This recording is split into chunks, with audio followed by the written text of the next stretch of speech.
Pas de passeport, pas d'ordi, pas de clé, et j'ai un avion dans 2 heures. Je sais pas si tu captes la situation là. Mais où est Dean? Dean, il a dû retourner à l'hôtel parce que on n'a pas nos passeports. Oh. Et je filme ça, mais je sais pas encore si on en rigolera. Le frérot s'en sort, alléluia. Sur maman, sur Yo les refs, dites-vous, aujourd'hui je vloguais pas. Normalement j'étais en mode day off de la caméra. Mais je l'ai quand même prise. Je me suis dit on sait jamais je fais un truc, il faut que je leur montre. Les refs, on est posé au 35e étage rooftop, c'est une dinguerie.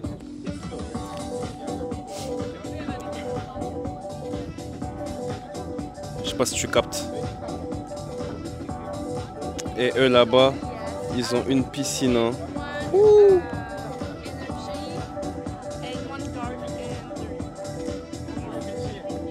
Ouais voilà, et je sais qu'il y a des gens qui redoutent le lundi. J'aime trop mon lundi.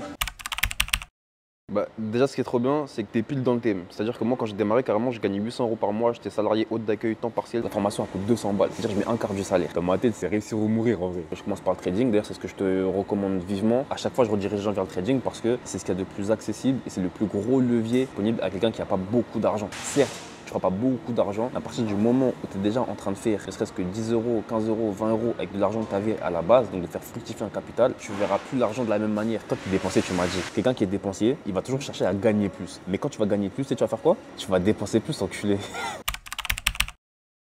Vous connaissez, c'était la semaine de pause. J'ai rien filmé depuis lundi, on est vendredi. D'ailleurs, vendredi, c'est pas le week-end, frérot. Vendredi, c'est jour de paye. J'ai profité pour vivre sans tenir ma caméra comme je suis en train de le faire actuellement, qui est aussi plutôt pas mal. Je vais quand même filmer un petit peu là avant qu'on parte au Japon.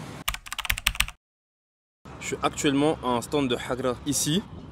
Tous les jours, toute la journée, t'as des mecs qui pêchent des poissons, ils les sortent de l'eau, ils enlèvent l'hameçon, ils les remettent dans l'eau. Les mêmes poissons. Imagine, t'as un poisson, toute la journée, toute ta vie, tous les jours, tu manges des persings. Et après, tu remanges des persings parce qu'une fois, ça leur suffit pas. Tout à l'heure, là, il y en a un qui est venu, ça se voit, ça fait 20 fois le frérot s'est pêché aujourd'hui. Il est habitué carrément. Il a fait, ah, encore. On le pose sur le sol, il attend, et après, il repart nager. Genre vraiment, il connaît. Il sait que là, il est sur le béton. Dès qu'on lui enlève l'hameçon, il sait qu'il peut repartir. Frérot, arrête de croquer dedans. T'es bas.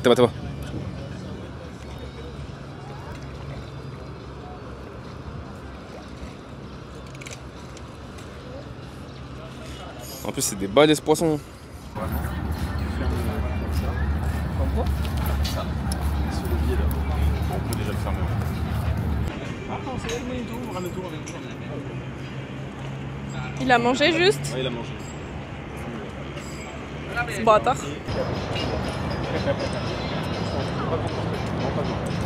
Voilà.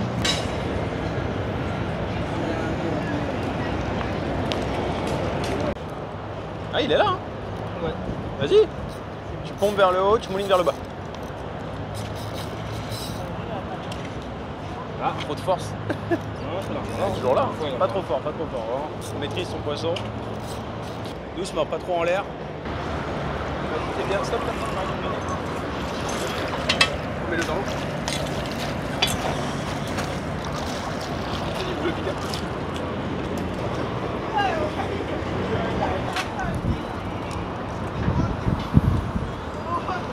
Incroyable. Nous sommes à l'aéroport, mission retrouver Abdel. C'est vraiment pas évident. Abdel, faut savoir qu'on surnomme Zoro. Pour ceux qui ont la rêve, Zoro de One Piece, je lui dis à droite, il va à gauche. En fait, c'est une femme. Il se perd tout le temps, constamment. Abdel, c'est pareil. En plus de ça, on a des handicaps, difficultés accrues, ajoutées. Mission rang S parce qu'il n'a pas de Wi-Fi et peut-être même pas de batterie. Abdel, il parle ni anglais, ni thaïlandais, ni français, ni... Abdel, c'est chaud, hein. Mais on va le trouver. Si on le trouve pas, je pense qu'on va le voir aux infos. Incident diplomatique. Je vous jure, il est trop naze. Il est parti du seul côté où les gens n'ont pas le droit d'aller en fait. C'est-à-dire que tu veux récupérer tes baisers. C'est soit droite, soit gauche. À droite, il y a les gens qui récupèrent et à gauche, il n'y a personne. Il est parti à gauche, wesh. Ok, carré. Moi, je t'ai descendu. J'ai laissé Kim là-bas au cas où Abdel avait un éveil de conscience. Apparemment, il en a eu un. Puis on a récupéré le frérot. Là, j'étais parti où, ma gueule? Les gars, il a une doudoune. Il a une doudoune sur moi, j'avais.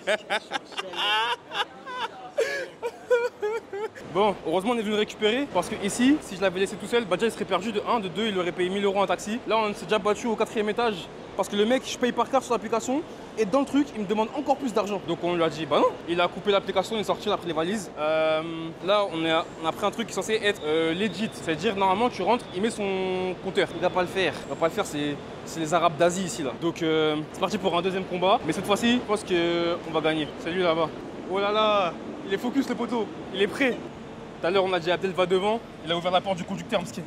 Le frérot, il vient d'arriver. On l'a récupéré à 14 h à l'aéroport. Moi, je lui ai pris un hôtel, ça, il est carré, ça, à côté de la maison. Je le dépose à l'hôtel, je lui dis, tu te douches, et on se pète juste après, tu m'envoies un message. Ça fait 2 heures, pas de message. Je vois, il reçoit même pas les messages sur WhatsApp, c'est-à-dire qu'il est même pas connecté au Wi-Fi. Là, je suis obligé d'aller à pied, voir c'est comment. Gros frère, on dirait au Moyen-Âge. Là, je viens de capter, à l'époque, les gens, vraiment pour avoir des nouvelles. Même moi, en vrai, quand j'étais petit, je voulais savoir mon pote, il faisait quoi. Je devais sortir chez moi, marcher jusqu'à chez lui, et lui dire, tu fais quoi. Là, c'est pareil. Genre Abdel, il vient avec son lot d'aventure. Quel bail! Gros, tu restes sur la maison, là ça fait 1 heure, tu vois. Déposé comme moi, j'ai déposé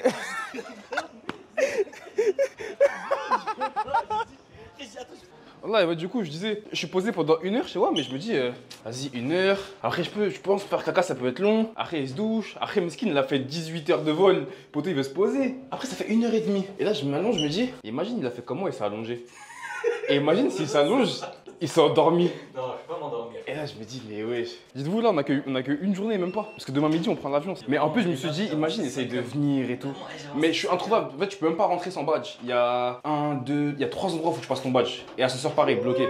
J'arrive dans l'allée que tu m'as dit, et je dis ok, j'avance. Et c'est ça, je me suis dit, comme je vais montrer l'allée, peut-être qu'il a essayé de venir. Je suis allé dans l'allée, je dis à gauche, il n'y a rien. Ok, à gauche, il y a un petit truc, je dis peut-être c'est pas là, j'avance encore un peu. Et pourquoi t'as pas pris le wifi? Bah, en fait, c'est qu'après l'idée est venue, je dis, mais attends, je suis bête. Et en plus, Kim me dit, mais il est pas handicapé. En fait, si. En fait, si, wesh. Il est dans un hôtel et c'est après. Et c'est après, il pense au wifi. Est-ce qu'on m'entend bien? Ouais, on m'entend bien. Ah ouais, ouais, Meskin, il est arrivé en Chine, il avait une escale, il a juste allumé ce téléphone alors que je lui avais dit la veille, hein, et il a fait. Ce téléphone, il veut rien savoir. Déjà, il faut savoir que de base, son téléphone, c'est son téléphone qui décide. C'est un iPhone XR, il date de 2001, il s'est mangé 60 balles de hors forfait en 2 secondes. Du coup, là, t'es allé où là? Ok. T'as réussi à traverser? Ouais, je regarder. C'est une dinguerie, hein. Après, lui, c'est un Algérien. À traverser ici, c'est une folie. Du coup, là, on va prendre une petite moto là. On va aller graille. J'ai une to-do list pour des trucs qu'il doit faire aujourd'hui. Parce qu'on n'a pas beaucoup de temps, comme je vous ai dit. Là, il a fait du scooter. Nickel. Ensuite, je vais vous dire la liste. Scooter, coché. Là, nous, on va aller faire nos ongles. Il va venir faire ses ongles. C'est-à-dire manucure, pédicure, massage. On va trouver un rooftop. On va faire du billard. Manger, c'est bon, il est en train de manger. On va taper un smoothie et il va goûter les Tahiti. Ensuite, on pourra prendre l'avion direction Tokyo, sa mère. Les rêves, j'ai mis une patate à un mec sans faire exprès là. Il était assis par terre et on est parti faire nos ongles, nos pieds. Et j'enlevais mes chaussettes. Et maman, j'ai lâché ma chaussette sans faire exprès. Donc maman, elle est partie d'un coup. Ça lui a mis une patate. Et il m'a regardé. Et en fait, il pense que je l'ai pataté pour qu'il se bouge, pour qu'il se décale. Et du coup, il s'est excusé, il m'a dit, il s'est décalé. Donc là, il croit que je suis un hagar de fou. Il croit, ouais, il a fait, oh sorry, il a décalé. Alors que moi, je lui ai dit désolé. Frérot, j'ai pas fait exprès, désolé. Donc j'espère qu'il me pardonne. Abdel, on dirait, il viendra tous les jours.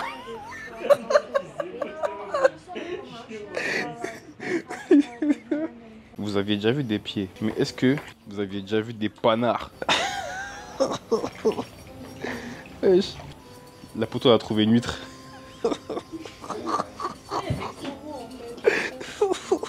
Les refs, j'ai jamais joué à FIFA 25. Là, je vais essayer de l'éteindre. T'as capté ou pas? Moi, je joue pas pour jouer. C'est un jeu, c'est pas un jeu, frérot. Nous, c'est la CT, c'est Nanterre, et je vais l'éteindre. Jamais joué. Mais si je perds, je vais assumer, je vais essayer la vidéo. C'est parti. Bon, les refs, match nul, mais moi, c'était mon premier match sur le jeu. Lui, c'est un ancien, c'est un habitué, il dort ici, le poteau. C'est-à-dire, je vais passer mon Instagram, je vais revenir, on va rejouer. Encore un truc de cocher, touk-touk. Rooftop, c'est coché, touk-touk, c'est coché. Carrément, je vais mettre un screenshot de la liste, ici, ou ici, ou ici, ou ici, là où ça fera mieux. C'est le grand jour. Oh là là. Heureusement, j'ai pris SUV. Bon, du coup ce matin j'ai envoyé nos... On a 5 sacs avec lesquels on ne part pas. Comme ça on part au Japon léger entre guillemets, puisque léger, sacrée valise. Hein. Mais bref, en gros j'ai pris un Bolt qui s'occupe juste de transporter non pas des humains mais des objets. Et là bref, on est dans le Bolt direction l'aéroport Lesgi. À l'instant où je filme ça, il est 11h. Il est 11h, notre vol est à 13h30 pour Tokyo. Et je filme ça, mais je sais pas encore si on en rigolera. Je suis avec Abdel et vous vous direz, mais où est Dean? Eh bien Dean, il a dû retourner à l'hôtel, à l'appartement, qui est à 30 minutes d'ici, parce que on n'a pas nos passeports. Oh, le retournement de situation, t'es là, t'es dans ton taxi, bête de taxi, hyper content, tu te casses. Et en fait, je capte juste que là, on n'a pas sa pochette d'ordi, je la vois pas. Et dans la pochette d'ordi, il y a nos passeports. Je suis cuit de ouf. Miskin, il a dû dormir quoi, 1h, 1h30. Ah, ça se sent, hein. Il a zappé ses passeports, le plus important. Donc là, on est dans le rush, mais tu connais. Je vous dis honnêtement, c'est éclaté des vacances quand tout se passe bien. Il faut un minimum d'adrénaline, tu vois ce que je vais te dire. Dit-il alors que ça se trouve, on va rater ce voyage. Tranquille, je connais, bismillah, ça va bien se passer. Bah là je suis en train de faire le montage et en fait je capte que vous avez jamais eu aucune explication de ce qui s'est vraiment passé. Donc story time tout de suite là maintenant, jour du départ, t'es content, tout se passe bien, les meilleures conditions vraiment, tu vas dans le pays de tes rêves, alors depuis t'es petit t'en parles, donc tu vas à l'aéroport en avance et vraiment peut-être 5 minutes avant d'arriver à l'aéroport, qui m'a dit Médine, t'as mis la pochette d'ordi? On trouve pas la pochette d'ordi. L'ordi c'est pas grave, en vrai j'aurais pu me dire vas-y c'est quoi, je vais au Japon, j'ai pas d'ordi, tant pis, je ferai pas mes montages pendant 3 semaines, c'est pas grave, je peux vivre 3 semaines sans ordinateur. Mais dans la pochette d'ordi, bah nos passeports, que ce soit celui de Kim ou le mien, il y a nos 2 passeports dans la pochette d'ordi. On arrive à l'aéroport là. Donc quand on capte ça, cerveau en ébullition, faut trouver une solution. Déjà, pourquoi je l'ai pas? Où est-ce que je l'ai laissé? Parce que je l'ai préparé, j'ai pris la pochette, j'ai mis l'ordi dedans, j'ai mis les 2 passeports dedans. Pourquoi là je l'ai pas? Qu'est-ce qui s'est passé? Moi je me dis instinctivement, bah j'ai dû l'oublier à l'accueil du condo. Et ce qui est bien, c'est que en Thaïlande, ça se fait beaucoup. Tu peux prendre des coursiers juste pour aller récupérer un objet à un point A et le ramener à un point B. Donc moi, je dis bah tranquille, c'est pas grave. Vous connaissez, on reste toujours en bismillah, ça va bien se passer. C'est pas grave, vas-y, j'appelle un coursier et je lui dis récupérer l'ordi au lobby, à l'accueil. J'en prends un, ça me dit qu'en plus il arrive dans 30 minutes, etc. Je me dis c'est carré, on est grave dans les temps, lourd. Il arrive là-bas. Et tu sais, les frérots, ils parlent pas anglais. Ils parlent pas français, c'est normal, mais ils parlent pas anglais. Et moi, je parle pas thaïlandais. Il me dit, ouais, c'est où? Je lui dis, c'est à l'accueil. Tu leur demandes, je leur explique une pochette verte, tu leur envoies une photo de la pochette, comme ça, ils savent à quoi ça ressemble. Tu récupères ça, tu me le ramènes. Et en fait, pendant 10 minutes, on parle. Et j'ai l'impression, on se comprend pas, ou. Je comprends pas en fait. Je suis dépassé. J'ai dit, frérot, juste ma pochette d'ordi en fait. Prends ma pochette d'ordi, ramène-la. Mais là, je capte que. Parce qu'en fait, je localise l'ordi et je vois qu'il est vraiment au condo. Sauf qu'il est pas à l'accueil. Il est au fond du bat. Et tu sais, à quoi au fond du bâtiment? L'appartement. Donc je me dis, si c'est dans l'appartement, j'ai pas l'ordi, j'ai pas les passeports, j'ai pas la clé de l'appart, j'ai rien. Et j'ai un avion dans 2 heures. Je sais pas si tu captes la situation là. Je regarde les frérots et je me dis, les gars, je vous laisse toutes mes affaires. Je vais à la porte, je sors, je prends un taxi. Et c'est là, je vois, Dieu il fait des blagues, hein, mais il est grand quand même. Je sais pas pourquoi il voulait pas que je prenne mon ordi, mes passeports, etc. Mais par contre, il m'a mis un chauffeur. Ah là là là là, un chauffeur de qualité. Normalement, en Thaïlande, quand tu rentres dans un taxi, déjà tu rentres pas dans le taxi tant que t'as pas validé avec lui qu'il allait mettre le compteur. Parce que sinon, il va te donner un prix arbitraire selon ton faciès. Mais je m'en fous à ce niveau-là, ça y est, je suis place après, je rentre dans le taxi directement. Le poteau, il me regarde, je lui donne l'adresse, et il me dit qu'il va mettre le compteur. Il aurait pu me dire 10 000 €, j'aurais dit oui. Hein. Il me dit, je mets le compteur. Vas-y, ok, lourd. Peu importe. Et là, je commence à lui parler en anglais. Il comprend pas un mot d'anglais. Normalement, les taxis, ils parlent un peu anglais. Lui, zéro. Je fais du Google Traduction, je lui explique la situation. Je lui dis, frérot, j'ai un avion dans 1h30, j'ai pas mon passeport, faut qu'on fasse vite. Il m'a juste dit, ok. Il a dit 8 fois ok le poteau. Et il a bombardé. En fait, je croyais lui aussi, il avait un avion, carrément. Il était pressé de fou. Je croyais qu'il venait avec nous, carrément. Il a bombardé de fou. J'arrive à la résidence 30 minutes plus tard et je leur demande à l'accueil, ouais, il est où l'ordi? Quel ordi? On n'a pas vu d'ordi. Et donc là, je me dis, c'est ok, ça veut dire qu'il est vraiment dans l'appartement. J'ai pas la clé, j'ai rendu la clé. Je l'ai mise dans la boîte aux lettres et j'ai pas la clé de la boîte aux lettres, évidemment. Je leur explique la situation, ils veulent rien savoir. Ils veulent pas m'aider, ils veulent pas m'ouvrir. Moi, dans ma tête, c'est quoi, c'est carré. Je vais aller prendre la boîte aux lettres, je vais la casser. Je vais défoncer la porte de la boîte aux lettres. Or, je sais pas pourquoi je me suis pris. Je me suis juste niqué la main. J'ai ouvert 0 boîte aux lettres. Je me suis dit, bon, va falloir être diplomate. Falloir parler avec les potos à l'accueil là. Donc je parle avec les potos à l'accueil, je leur explique. Ça prend 15 minutes. Pendant ce temps-là, il y a le taxi. C'est un frérot de fou. Je lui ai. Pareil, Google Trad, je lui dis. Frérot, attends-moi, on va faire l'aller-retour aéroport, je récupère juste mon passeport, je vais te mettre bien. Il m'attend pendant tout ce temps, ça fait 15 minutes, je cherche une solution, j'essaie d'ouvrir la boîte aux lettres, ça marche pas, je me nique la main, je parle avec la meuf, elle s'en bat les couilles, enfin bref. Le seul truc qui peut faire en sorte qu'un Thaïlandais va t'aider à trouver ton passeport, c'est s'il comprend que si tu prends ton passeport, tu quittes son pays. J'ai l'impression qu'ils veulent pas de toi là-bas. En tout cas, pas tous. Parce que non, il y en a plein qui sont très accueillants, j'avoue. Mais dans le milieu de notre condo qu'on avait là, pas le premier, il était excellent. Le deuxième, le staff, très moyen. Donc je lui explique que là, j'ai un avion, il me faut le passeport, sinon je peux pas quitter ton pays là. Donc là, bizarrement, elle se rappelle que ah, mais oui, c'est vrai, je travaille avec un mec qui a les clés de toutes les boîtes aux lettres. Marrant ça. Elle appelle le book, il ouvre la boîte aux lettres, il dit même pas merci, je prends la carte, je prends l'ascenseur. Et là après, c'est ça, je crois que je sais même pas raconter. je suis dans l'ascenseur et tu sais, comme je vois juste que l'ordi il est quelque part dans le bâtiment, je sais pas s'il est dans ma chambre. Ça se trouve, c'est un mec qui l'a récupéré à l'accueil et il l'a ramené dans sa chambre. Donc je suis dans l'ascenseur, c'est-à-dire qu'ils ont une vidéo de moi, sa caméra surveillance, en train de me dire si un mec qui a mon ordi, je lui baisse sa mère. Je suis en train de me monter le crâne tout seul. Genre j'étais prêt à enculer n'importe qui, je veux mon ordi, mes passeports. J'étais très remonté, j'arrive, j'ouvre la porte de l'appart, je vois mon ordi posé sur la table. Vraiment, c'est-à-dire que j'ai rangé mon ordi, mes passeports, je l'ai posé sur la table, je suis parti. C'est pas une dinguerie de faire ça? Je récupère, je monte dans le taxi, Harbat.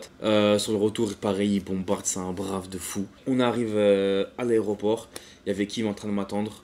Le frérot, je lui ai donné tout ce que j'avais, je lui ai donné des billets. Frérot, vraiment, jusqu'à j'ai tellement d'argent, il m'a dit stop, arrête, c'est bon. D'ailleurs, je lui ai demandé son numéro pour qu'on le revoie. Son numéro, je l'ai jeté sans faire exprès. J'ai jeté le numéro.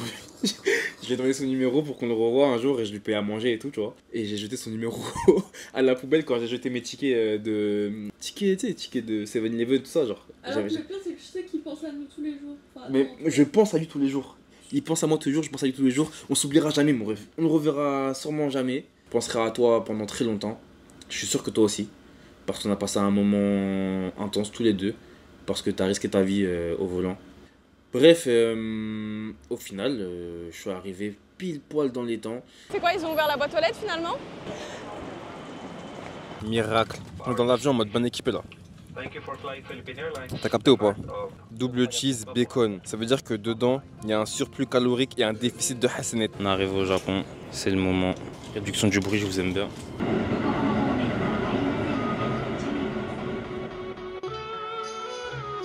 MTP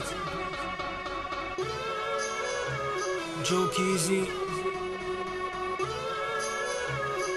Tokyo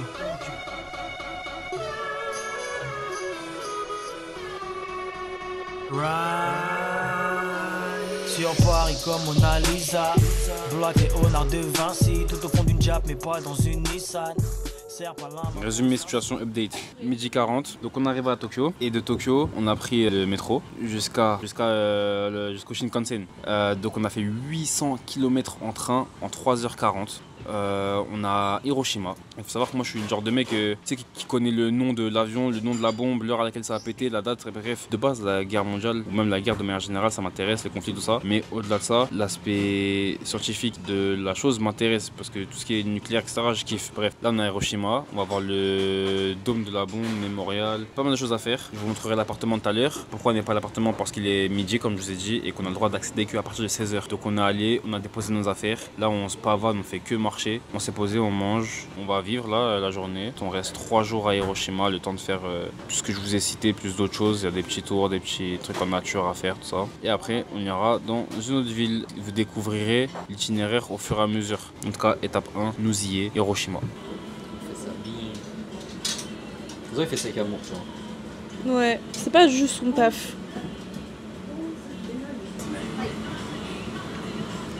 Oh là là les gars. J'étais en train de les trier.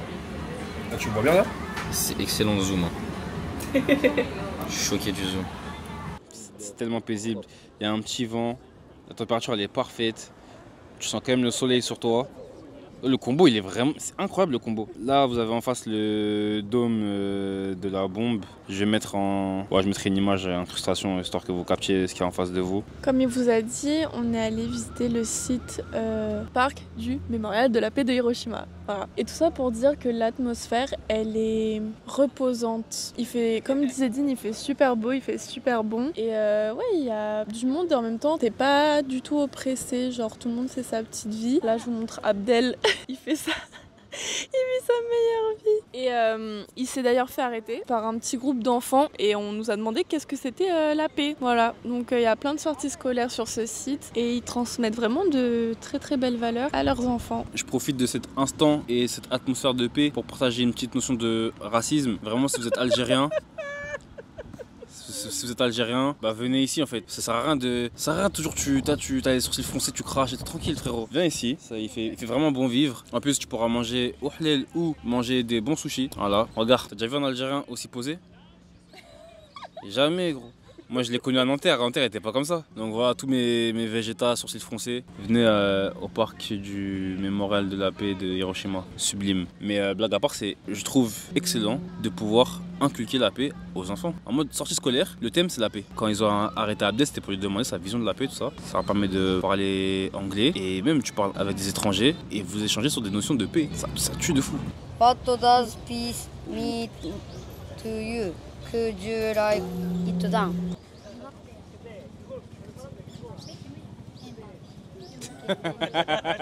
J'ai Mbappé. Do you know Luffy? Luffy? Luffy. Yeah. Luffy want the peace. Thank you.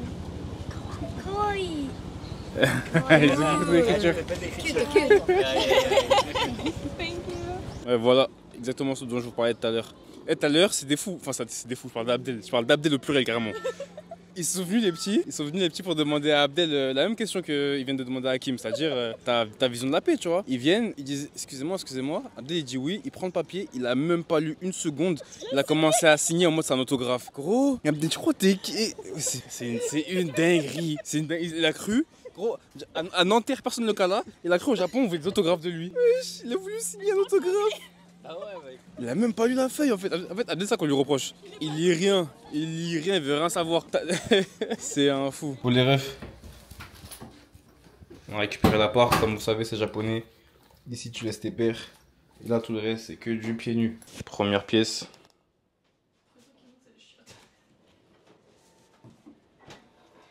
Tes mains, wesh. Je me suis juste mis devant les shots, elles sont ouvertes. Ouvertes et allumées. Ensuite, première big place. Il y a une lumière, tu dis? Un truc régulé normalement. En mode là, t'appuies. Oh. Et après... Trop bien. Ça tue sa mère. C'est Emma, wesh. Dans le placard, il y a une cuisine. Et même la bouilloire, elle est trop stylée. Cuisine, bouilloire, ok, carré. Mais attends, il y a quoi ici, les gars? En face du 7-Eleven. 5e étage. De fou. Oh, il y a plein de futons, wesh. D'ailleurs, il y a une dinguerie, je l'appelle télé, mais j'ai pas de câble HDMI. Ça aurait été incroyable là, de se mettre tous par terre devant. Mais on va mettre. Elle a dit ça en mode comme ça, elle allait pas le faire. Et moi, ça coûte 10 balles. Mais on va acheter un câble HDMI. Ah, ça va. Ah, ça va. Ensuite, thé maté. Oh. Vas-y. Comment on allume là-dedans, là? Waouh. Théma, frérot. J'ai vu des voitures moins belles que la baignoire, déjà. Le meilleur, c'est celui-là. Dinguerie de fou. T'as le fluide lumière, mais tu peux quand même allumer ta lumière et réguler l'ambiance. T'as entendu ou pas? Tu peux réguler l'ambiance. Et là, la chambre, si on sort, on arrive à l'entrée. Donc en face des toilettes, à droite, salle de bain, à gauche, Abdel et le salon.